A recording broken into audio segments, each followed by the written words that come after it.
The Unwritten Will, Chapter 1, The Unveiling. The scent of polished wood and stale coffee hung heavy in the air of Mr. Henderson's law office.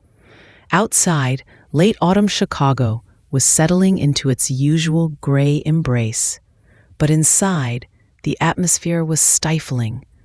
I sat upright on the edge of a surprisingly uncomfortable leather chair, my hands clasped tightly in my lap. Opposite me sat Sarah, David's daughter from his first marriage, a woman I barely knew. She was all sharp angles and cold efficiency, much like her father had become in his final years. David, my David. He had been gone for 3 weeks now, carried away by the relentless tide of Parkinson's. 12 years. 12 years I had dedicated my life to him, to his care, to his comfort. Every pill, every meal, every midnight alarm, every strained lift from the bed, etched into my memory. His last breath had been a quiet sigh against my cheek, and in that moment, I believed, truly believed, that our lives had been inextricably woven together, a testament to enduring love and sacrifice. Now it was time for the reading of his will. A formality, I'd thought. David had often spoken vaguely of taking care of me, of ensuring my security. Our home, our savings, they were ours, weren't they? The fruits of our shared life, however challenging it had become. I pictured myself finally having the time to tend my neglected garden, to visit my sister, to simply rest. Mr. Henderson, a man whose kindness was overshadowed only by his formality, cleared his throat. He adjusted his spectacles, picked up a thick document, and began to read. His voice droned on, listing clauses, legal jargon, and then the assets. The house, the considerable savings, the investments. My heart gave a little flutter. Yes, this was it. All those years, all that devotion, finally secured. Then the words that would shatter my world. To my beloved daughter, Sarah White, I bequeath my entire estate, including the property located at 1422 Elmwood Drive, all financial accounts, and any remaining personal possessions. The air left my lungs in a silent gasp. The room spun. My ears rang. Sarah? All of it? The house, my home? The savings? Our savings? I must have misheard. This couldn't be right. My eyes, wide and disbelieving, darted to Mr. Henderson. His face was impassive. Then to Sarah. Her expression was neutral, almost smug. No surprise, no hesitation, no hint of compassion. Mr. Henderson, I managed, my voice a strangled whisper. There must be a mistake. What about me, his wife? He sighed, a weary, almost apologetic sound. Mrs. White, the will is quite explicit. Mr. White updated it 5 years ago. It states clearly that all his assets are to be bequeathed solely to his daughter, Sarah. Your name is not mentioned. Not mentioned. It hit me like a physical blow. Not a mistake. Not an oversight. Deliberate. My name was not mentioned. 12 years of my life, gone, erased, dismissed as if I had never existed. A cold, sickening dread settled in my stomach. I looked at Sarah again. She met my gaze, her eyes cold, devoid of emotion. No, not devoid. There was a subtle flicker of triumph there. But I cared for him, I stammered, the words catching in my throat. For 12 years, every single day, I gave up everything. Mr. Henderson offered a sympathetic shrug. I understand your distress, Mrs. White. However, legally, the will is ironclad. It is a valid, properly executed document. The silence that followed was deafening. It wasn't just about the money or the house. It was about the utter, profound betrayal, the erasure, the shocking realization that the man I had loved, nurtured, and sacrificed for had, in his final act, cast me aside like a discarded wrapper. He hadn't just disinherited me, he had invalidated my entire existence with him. The world tilted on its axis. Chapter 2. The Echo of Sacrifice. The shock of the will's reading left me reeling for days. I moved through David's house, our house, I'd always called it, like a ghost. Every room was a testament to my unacknowledged sacrifice. The armchair where I'd helped him sit for hours, the kitchen where I'd painstakingly pureed his food, the bedroom where I'd changed his linens countless times. Each object, each space, screamed of my presence, my labor, my love. Yet legally, I was a stranger here. The phone call started immediately. Sarah, her voice, crisp and devoid of any warmth, informed me of the next steps. The house needs to be appraised, Evelyn. We'll need you to vacate within a month. A month. After 12 years, I was given a month to pack up my life, to dismantle the only home I'd known for a decade and a half. A suffocating wave of despair washed over me. Where would I go? My savings, meager at best, wouldn't last long. I hadn't worked in years, not since David's illness had progressed beyond my ability to juggle both a job and his care. My pension was small, a mere pittance. I was 68 years old and utterly, irrevocably alone and financially destitute. The memories of the past 12 years played like a cruel highlight reel in my mind. The early days, when David's tremor was just a slight tremble in his hand, a fleeting stiffness in his gait. We'd laughed then, dismissing it as old age. But Parkinson's, I learned, was a thief. It stole movement, then speech, then dignity, and finally, life itself. I remembered the countless trips to specialists, the endless rounds of medication adjustments, the physical therapy sessions. I was his driver, his nurse, his chef, his confidant, his everything.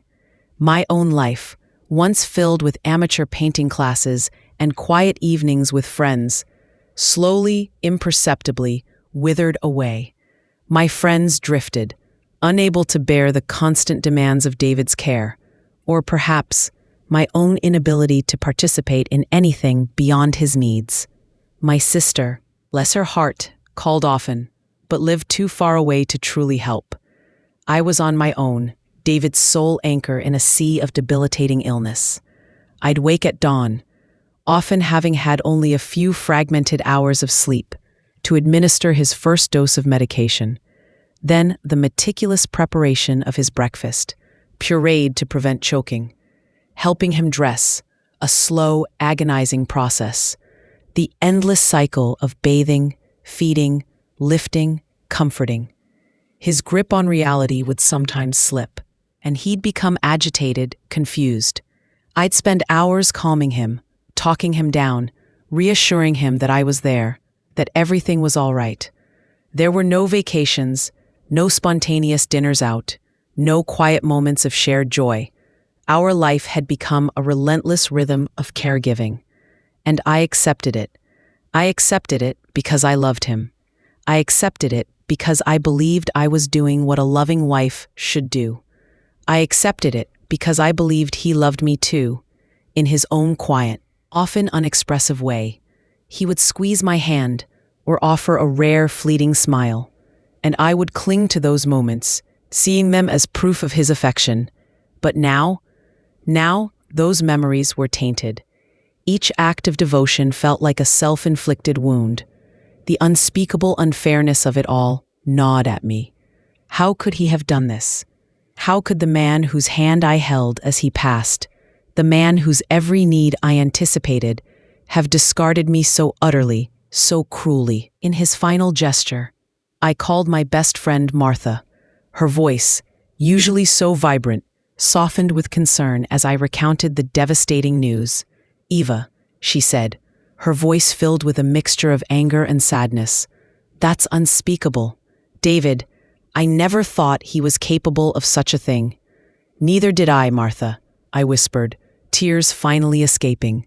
I thought he loved me."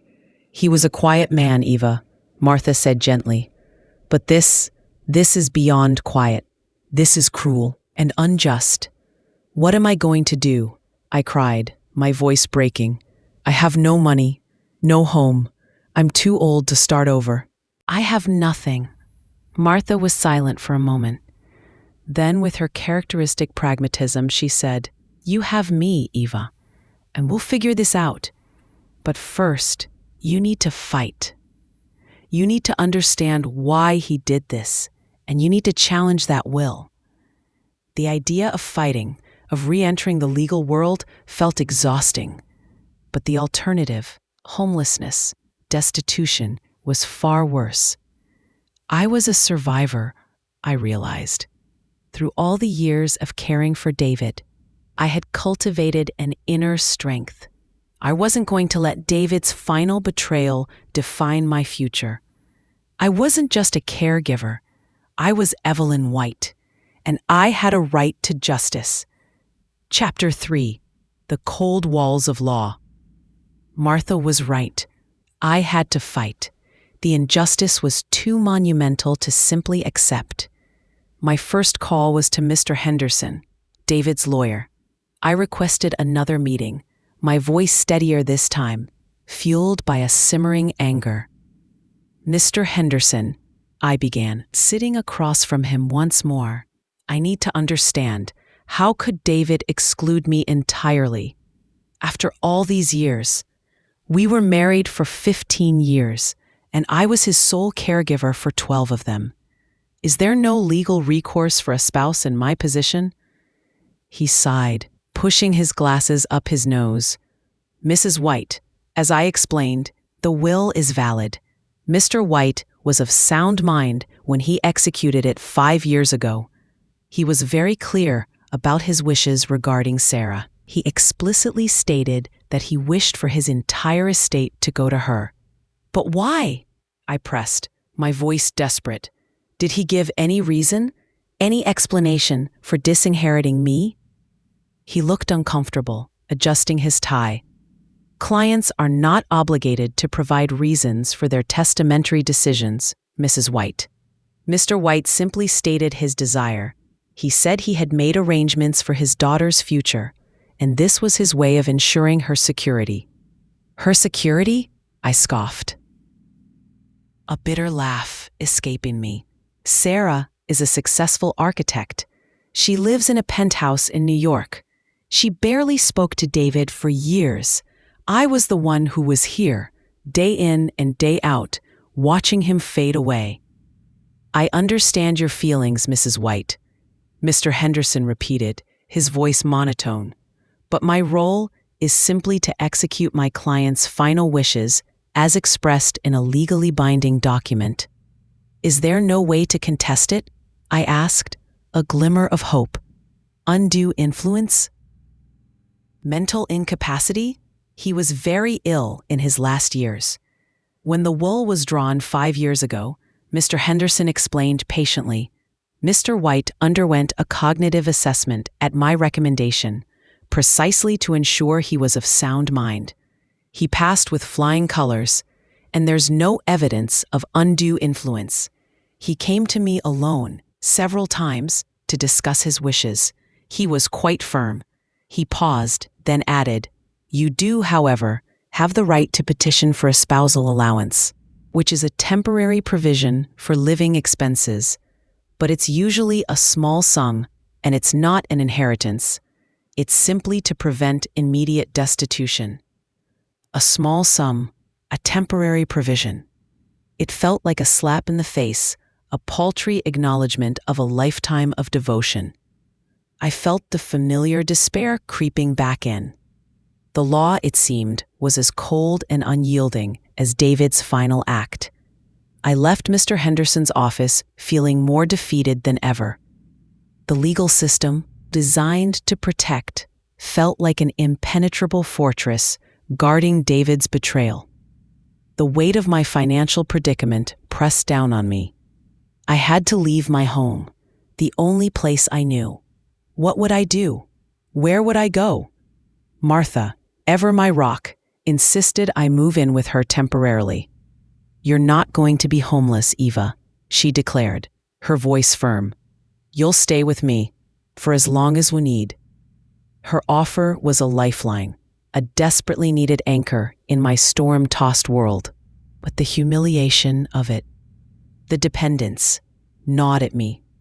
I, Evelyn White, who had always prided herself on her independence, was now reliant on the kindness of a friend. I tried to reach out to Sarah again. Surely she, a woman of means, would have some compassion, some understanding of the enormity of her father's decision and its impact on me. I left her a message, a carefully worded plea for a conversation, for some compromise. Her reply came in a curt email. "Evelyn, as Mr. Henderson informed you, my father's wishes were clear. I intend to honor them. The house will be listed next week. I advise you to make your arrangements. I wish you well." No sympathy, no offer of help, just cold, unfeeling efficiency. It was a mirror of David's final act, a stark reflection of his deepest loyalties. My despair deepened. It wasn't just the loss of the house or the money. It was the crushing realization that my marriage, my love, my sacrifices had all been a lie. David hadn't just forgotten me in his will. He had never truly seen me. He had used me, and then he had cast me aside. The raw pain of this betrayal was far worse than any financial hardship. It was a wound to my very soul. Chapter 4: The Unmasking. Packing up David's house was a slow, agonizing process. Every object held a memory, now tainted by the knowledge of his betrayal. His books, his old armchair, the worn chessboard we never played. Each item was a silent witness to a life I had devoted to him, a life he had ultimately, cruelly discarded. One afternoon, as I was sifting through the drawers of his old writing desk, a piece of furniture I had always admired but never truly explored, my fingers brushed against something hidden beneath a stack of old utility bills. It was a small, leather-bound journal, its pages yellowed with age. David's journal. He had always been so private, I had no idea he even kept one. A knot of apprehension tightened in my stomach. What secrets would this reveal? Would it offer the answers I so desperately craved, the explanation for his actions, or would it deepen the wound? My hands trembled as I opened it. The first few entries were mundane, weather observations, notes about errands, gardening plans. But then, as I turned the pages, the entries grew more personal, more raw. His handwriting, usually so neat, became spidery, almost frantic in places. I found entries from 5 years ago, around the time he had updated his will. My breath hitched as I read his words. March 12, 2020. Met with Henderson today. The will is done. It feels right. Sarah deserves everything. She's my blood, my true legacy. Evelyn, she means well, I suppose, but her presence is stifling. Her constant fussing. She thinks she's indispensable. But I married her for companionship, not for eternity, and certainly not for her to inherit what is rightfully Sarah's. My vision blurred. Stifling, fussing, companionship, not eternity. The words were like daggers, piercing the fragile shield of my self-delusion. He hadn't loved me. He hadn't even truly liked me. I was a convenience, a caretaker, a temporary solution. I read on, my heart aching with each revelation. His entries detailed his growing resentment towards my care, seeing it not as love, but as a burden. He described my devotion as smothering, my attempts at conversation as tiresome. He spoke of Sarah with an almost obsessive adoration, a daughter he barely saw but clearly idealized. He wrote about his first wife, Sarah's mother, with a longing he had never shown for me. July 1st, 2020. Another restless night. Evelyn's hovering. She thinks I don't notice her pitying glances. I wish she would just leave me be. My thoughts are with Sarah. She's strong, resilient. She'll make something of this inheritance. Not like Evelyn, who would just fritter it away on silly trinkets and endless gardening supplies. Silly trinkets, endless gardening supplies. The cruel irony was not lost on me. My garden, neglected for years while I cared for him, was now a barren patch. My few trinkets were gifts from long-lost friends, gathered before my life narrowed to the four walls of his illness. A journal continued, painting a picture of a man I didn't know, a man who felt trapped, resentful, and utterly detached from the woman who dedicated her life to his well-being. His love for Sarah was not hidden. It was the driving force behind his final act. He believed he was protecting her, providing for her, perhaps even compensating for his own absence in her life. The journal was a chilling revelation, a brutal unmasking. The David I thought I knew, the quiet, unexpressive man whose hand I held in his last moments, was a phantom. The true David was a stranger, capable of a calculated, cold betrayal that transcended mere financial dispossession. It wasn't just about the money anymore. It was about the utter humiliation, the crushing realization that my marriage had been a facade, my sacrifice a self-imposed delusion. I wasn't just disinherited. I was unseen, unloved, and ultimately discarded. The pain was profound, deeper than any physical loss could inflict. It was the obliteration of a shared past, the shattering of my entire understanding of our life together. Chapter 5. The Bitter Taste of Reality. The journal lay open on the desk, its pages still smelling faintly of old paper and betrayal. I picked it up again, my fingers tracing David's spidery handwriting. Each word was a fresh cut, a stark reminder of the depth of his contempt, scything, fussing, pitying glances. He saw me not as a loving wife, but as a burdensome shadow, an inconvenient necessity. A cold rage unlike anything I had ever known began to simmer within me. It wasn't just sorrow anymore. It was a raw, burning indignation. For 12 years, I had emptied myself for him, sacrificing my health, my friendships, my very identity, and all the while, he harbored these thoughts, these resentments, these plans to erase me from his legacy. It was a betrayal so profound. It felt almost cosmic. Martha arrived later that day, her arms laden with boxes, ready to help with the packing. She found me sitting amidst the chaos of boxes, the journal open in my lap, tears streaming down my face. "Eva, what is it?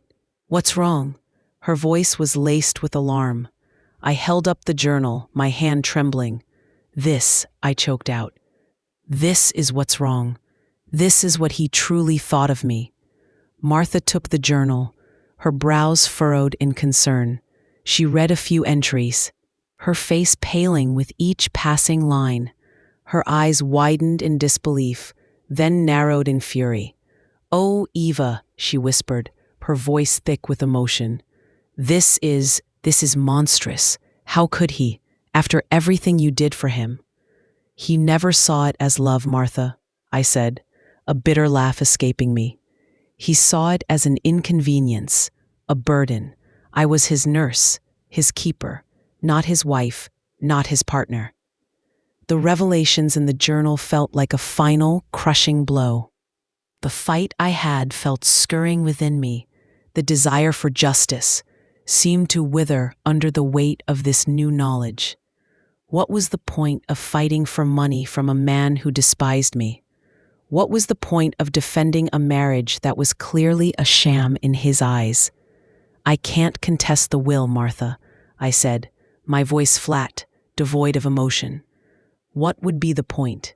To prove to the world that he never loved me? To drag his dirty laundry through the courts?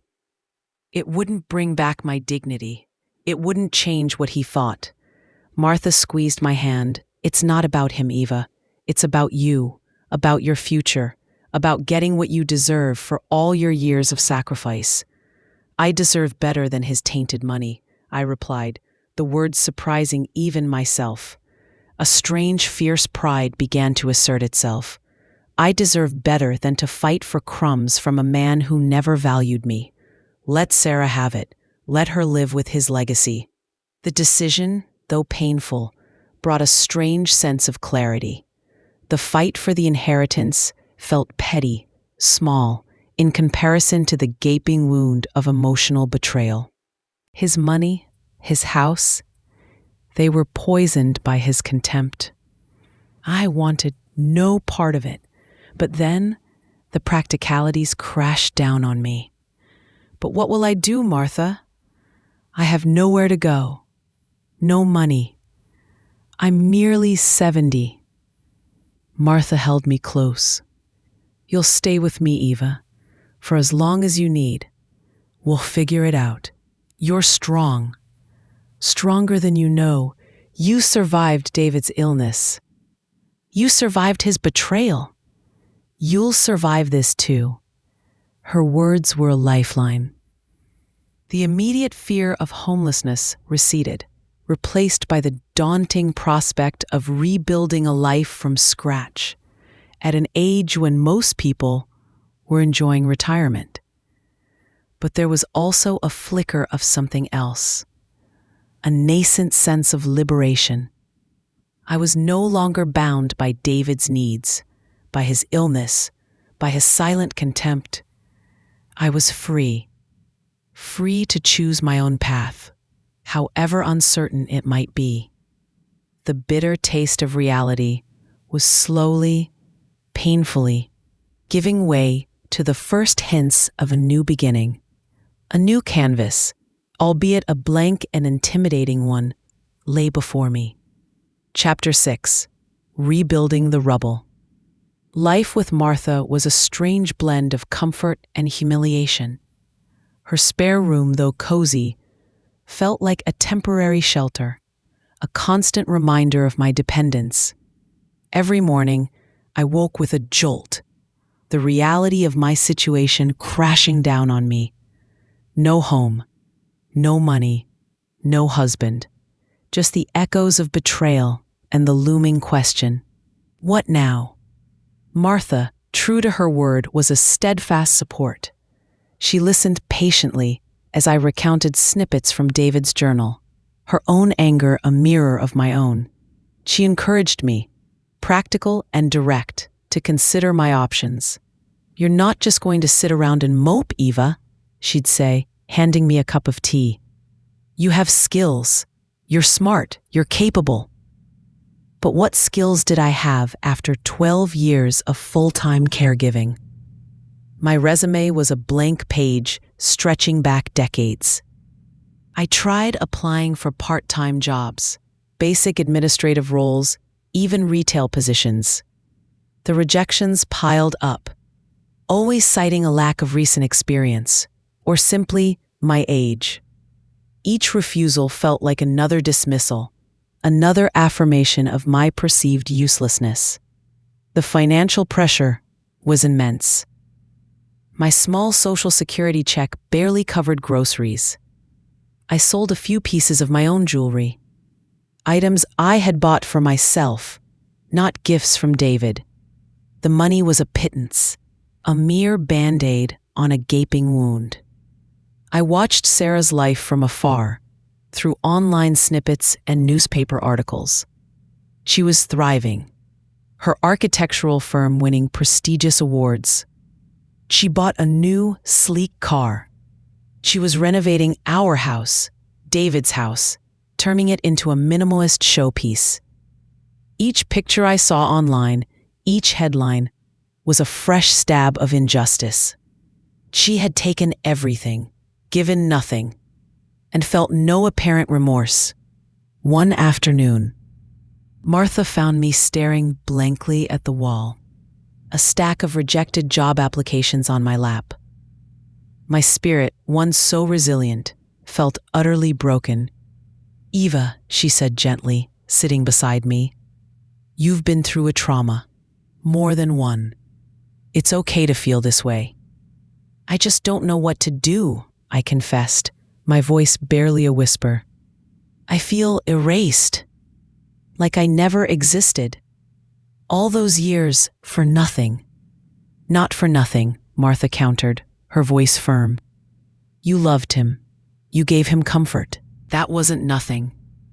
That was a profound act of compassion. His inability to see it, to value it, is his failing, not yours. And now," she took my hand, "now it's time to rebuild. From the rubble, yes, but you're not alone." Her words resonated. Rebuilding the rubble. It was a daunting prospect, but it sparked a tiny flicker of resolve within me. I may have been broken, but I wasn't shattered beyond repair. I started small. I began to walk every day, pushing through the chill of the Chicago winter. The fresh air, the rhythmic motion, slowly began to clear the fog from my mind. I revisited my old art supplies, long packed away, and started sketching again. Simple landscapes, portraits of Martha, abstract expressions of my grief and anger. The act of creation, however small, was a balm to my wounded soul. I also began to write, not a journal like David's, but letters. Letters I would never send. Letters to David, expressing my anger, my hurt, my confusion. And then, surprisingly, letters to myself. Letters of affirmation, of self-forgiveness, of promises to rebuild. It was a therapeutic release, a way to reclaim my voice, my narrative, from the silence and betrayal that had defined my recent past. The financial reality remained grim, but a sense of purpose slowly began to return. I might be old, I might be starting over, but I was not helpless. I was Evelyn White, and I had survived. The journey ahead was steep, but for the first time in a long time, I felt a faint stir of hope. I had lost a husband, a home, and a future I thought was guaranteed. But in the process, I was beginning to find myself. Chapter 7. The Unveiling of Strength. Weeks turned into months, and the spring thaw began to hint at new beginnings outside, mirroring the hesitant sprouts of hope within me. Living with Martha became a comforting routine. Her unwavering support was the anchor I desperately needed. We spent evenings talking, sometimes about David, but increasingly about my past, my dreams, the life I had before his illness consumed everything. The sketches I'd started had become a therapeutic outlet. I painted vibrant landscapes, images from my childhood, places I longed to revisit. The colors, once muted by grief, began to burst forth with a renewed vibrancy. It wasn't about selling them, not yet, but about the pure act of creation, the reclaiming of a part of myself I had neglected for too long. One afternoon, Martha came home with a flyer. "Evelyn," she announced, her eyes sparkling, "there's a senior community center opening up in the neighborhood. They're looking for volunteers, and they have an art class. Maybe you could teach or just participate." A flicker of apprehension, then curiosity. Teach? Me? But the idea, however intimidating, was also intriguing. It was a chance to connect with others, to use the skills I'd shelved for so long. I swallowed my pride and walked into the bustling community center. It was vibrant, filled with laughter and activity. I signed up for an introductory art class just to get back into the swing of things. Within weeks, the instructor, an enthusiastic young woman named Chloe, noticed my talent.